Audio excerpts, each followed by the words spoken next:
안녕하세요. 영양교사 긍정옥입니다. 오늘은 임용 2차 면접에 활용하면 좋을 교육 명언 모음입니다. 제가 2차 면접 공부를 하면서 와닿았던 명언들을 면접에 활용하기 좋게 적용해서 풀어냈습니다. 그럼 바로 시작하겠습니다. 자세히 보아야 이쁘다.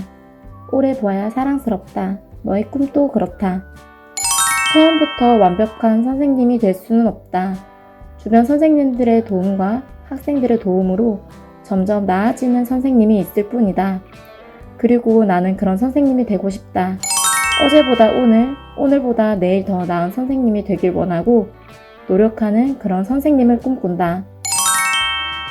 유교무류, 가르침에는 차별이 없다는 뜻으로 배우고자 하는 사람에게는 누구에게나 배움의 문이 개방되어 있다는 뜻입니다. 나눔은 어릴 때부터 길러야 하는 습관입니다.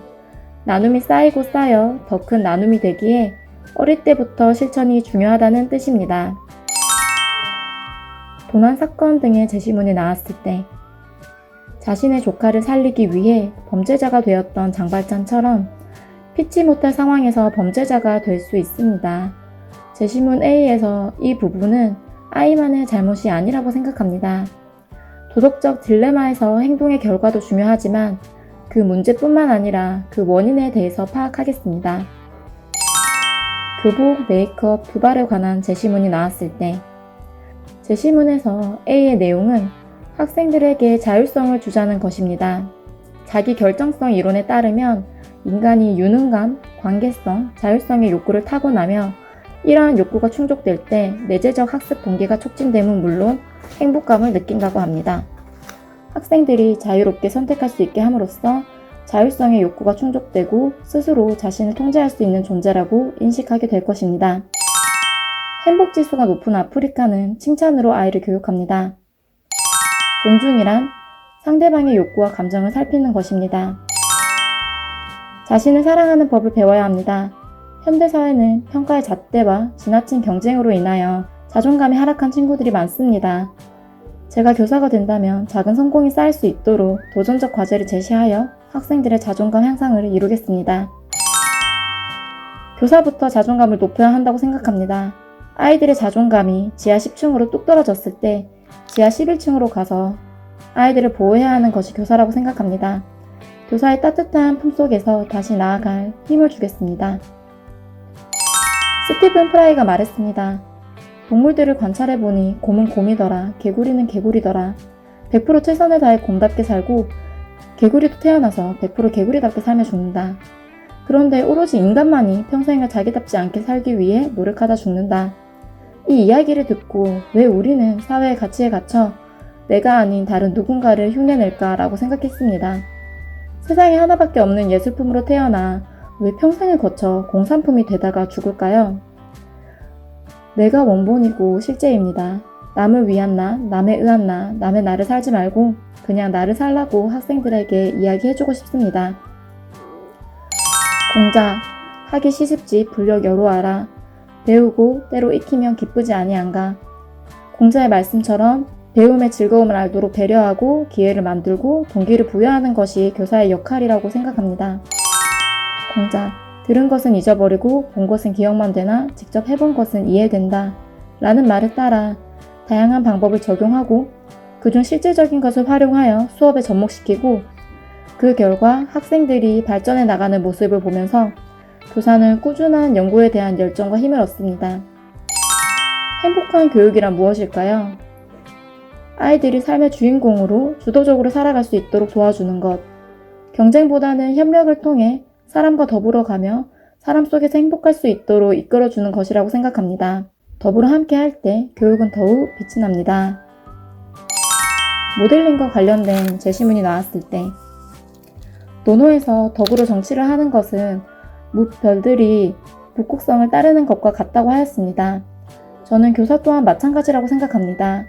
교사인 제가 먼저 다른 사람을 존중하고 배려하는 모습을 보여줄 때 학생들은 말로만 교육하는 것보다 훨씬 더 큰 배움을 얻을 수 있고 더 나아가 타인의 어려움에 공감하고 선한 행동을 실천하고자 하는 따뜻한 마음을 가질 수 있을 것입니다. 따라서 제가 교단에 선다면 학생들이 보고 배우며 본받을 수 있는 북극성과 같은 교사가 될 것입니다. 교육의 질은 교사의 질을 넘어설 수 없다는 말이 있습니다. 교육은 빠른 속도로 사회의 요구에 맞춰 다양한 방식으로 변화합니다. 급변한 교육 과정 속에 우리 학생들에게 그냥 이렇게 하면 된다 따라가렴이라고 지시를 하거나 방관만 한다면 그 교육은 이미 피상적인 교육일 뿐입니다. 저는 책을 많이 읽으라고 얘기해주는 교사가 아닌 먼저 책을 읽는 모습을 보여주는 솔선수범하여 도덕적 귀감이 되는 교사가 되고 싶습니다. 교사의 모든 것이 학생들의 인성과 감정 및 태도에 영향을 줍니다. 돌봄과 진정한 배움의 토대를 두어 바른 인성교육을 실천하겠습니다. 식물이 물을 필요로 하듯 학생들에게는 격려가 필요합니다. 격려는 건강하게 성장하고 발전하는 데 반드시 필요합니다. 실수는 어디서나 누구에게나 일어나기 마련입니다. 중요한 것은 실수를 한 다음에 어떻게 행동하는가입니다. 다음은 나와 같은 진로를 선택한 아이에게 추천해주고 싶은 책, 영화입니다. 먼저 책은 혜민 스님의 멈추면 비로소 보이는 것들. 이 책을 추천하는 이유는 남을 덜 생각하고 덜 의식할수록 우리의 행복지수는 높아진다는 것을 이야기하고 싶어서입니다. 다음은 영화. 누구나 쉽게 접할 수 있는 영화를 통하여 직업을 간접적으로 경험하고 진로를 선택할 기회를 제공하고 싶습니다. 영화와 함께하는 진로 특강을 하여 영화 관람 및 전문 직업인 특강을 통한 즐거운 진로 탐색의 기회를 제공하겠습니다. 그래서 제가 추천하는 영화는 리틀 포레스트입니다. 잠시 쉬어가도 달라도 평범해도 괜찮아. 모든 것이 괜찮은 청춘들의 아주 특별한 사계절 이야기를 담은 영화입니다. 꿈을 강요당한 학생들에게 잠시 쉬어가도 괜찮아, 평범해도 괜찮아, 너라는 존재만으로 너무나 특별해 라는 것을 이야기하고 싶습니다. 사실 책과 영화는 추천하고 싶은 게 너무 많습니다. 그렇지만 면접용으로 하나 정도만 깔끔하게 대답할 수 있도록 준비하는 것을 추천드립니다. 가장 중요한 건 교육 명언보다 교육관이라고 생각합니다. 자신의 교육관은 꼭 가지고 있어야 합니다. 면접에서 제가 실제로 했던 답변입니다. 저의 교육관을 한마디로 표현하자면 앵매도리입니다. 앵매도리의 뜻은 벚꽃은 벚꽃, 매화는 매화입니다.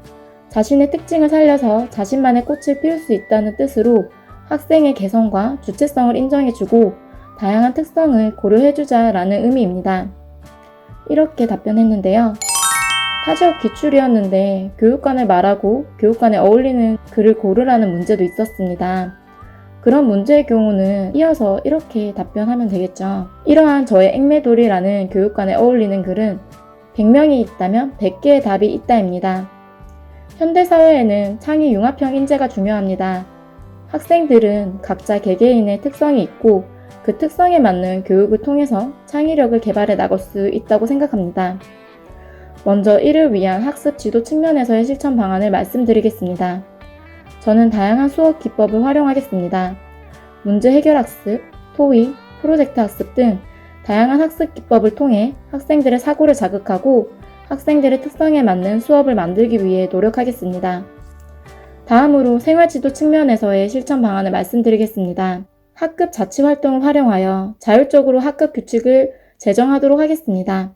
학생 개개인의 의사를 존중하여 반영한다면 적극적으로 의견을 제시함으로 인해 소통 능력과 창의성이 증진될 것입니다. 이런 식으로 활용하여 답변을 풀어내면 됩니다. 마지막으로 제가 정말 좋아하는 가수 에일리의 명언입니다. 뉴욕은 캘리포니아보다 3시간 빠릅니다. 하지만 그렇다고 캘리포니아가 뒤처진 것은 아닙니다. 어떤 사람은 22살에 졸업을 했습니다. 하지만 좋은 일자리를 얻기 위해 5년을 기다렸습니다. 어떤 사람은 25살에 CEO가 됐습니다. 그리고 50세에 사망했습니다. 반면 또 어떤 사람은 50세에 CEO가 됐습니다. 그리고 90세까지 살았습니다. 어떤 사람은 아직도 미혼입니다. 반면 어떤 사람은 결혼을 했습니다. 오바마는 55세에 은퇴를 했습니다. 그리고 트럼프는 70세에 시작을 했습니다. 세상의 모든 사람들은 자기 자신의 시간대에서 말합니다. 당신 주위에 있는 사람들이 당신을 앞서가는 것처럼 느낄 수도 있습니다. 어떤 사람들은 당신보다 뒤처진 것 같기도 합니다. 하지만 모두 자기 자신의 경주를 자기 자신의 시간에 맞춰서 하고 있는 것 뿐입니다. 그런 사람들을 부러워하지도 말고 놀라지도 맙시다. 그들은 자신의 시간대에 있을 뿐이고 당신도 당신의 시간대에 있는 것 뿐입니다. 인생은 행동하기에 적절한 때를 기다리는 것입니다. 그러니까 긴장을 푸세요. 당신은 뒤처지지 않았습니다. 이르지도 않았습니다. 당신은 당신의 시간에 아주 잘 맞춰서 가고 있습니다. 그럼 오늘도 영양 하나로 되세요. 안녕.